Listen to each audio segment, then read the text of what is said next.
Alors bonjour à tous. Aujourd'hui, nous continuons notre lecture du catéchisme de l'Église catholique et nous sommes maintenant dans la partie qui est intitulée Marie, Mère du Christ, Mère de l'Église.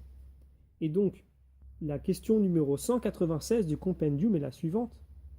En quel sens la bienheureuse Vierge Marie est-elle Mère de l'Église? Eh bien, la bienheureuse Vierge Marie est Mère de l'Église dans l'ordre de la grâce parce qu'elle a donné naissance à Jésus, le Fils de Dieu, tête de son corps qui est l'Église. En mourant sur la croix, Jésus l'a donnée comme mère à son disciple par ces mots. Voici ta mère. Jean 19, 27. Alors pour étayer ces propos, prenons les paragraphes 963 à 966 du catéchisme de l'Église. Le début se trouvant sous l'intitulé Marie, Mère du Christ, Mère de l'Église. Donc, après avoir parlé du rôle de la Vierge Marie dans le mystère du Christ et de l'Esprit, il convient de considérer maintenant sa place dans le mystère de l'Église. En effet, la Vierge Marie est reconnue et honorée comme la véritable Mère de Dieu et du Rédempteur. Elle est aussi vraiment mère des membres du Christ, ayant coopéré par sa charité à la naissance dans l'Église des fidèles qui sont les membres de ce chef. C'est ce que nous dit saint Augustin. Et d'ailleurs, Paul VI, dans son discours du 21 novembre 1964, utilise l'expression Marie, Mère du Christ, Mère de l'Église. Le texte suivant se trouve sous l'intitulé La maternité de Marie envers l'Église.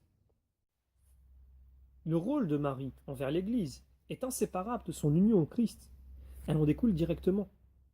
Cette union de Marie avec son Fils, dans l'œuvre du salut, est manifeste dès l'heure de la conception virginale du Christ jusqu'à sa mort. Elle est particulièrement manifeste à l'heure de sa passion.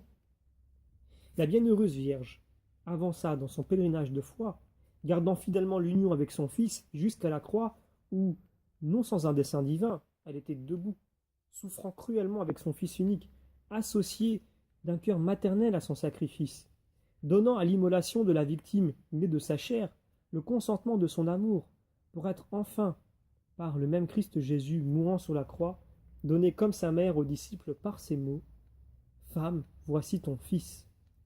Jean 19, 26, 27. Après l'ascension de son Fils, Marie a assisté de ses prières l'Église naissante.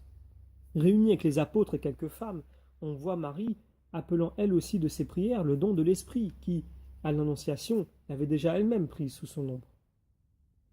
Enfin, la Vierge Immaculée, préservée par Dieu de toute atteinte de la faute originelle, ayant accompli le cours de sa vie terrestre, fut élevée, corps et âme, à la gloire du ciel, et exaltée par le Seigneur comme la reine de l'univers, pour être ainsi plus entièrement conforme à son Fils, Seigneur des seigneurs, victorieux du péché et de la mort.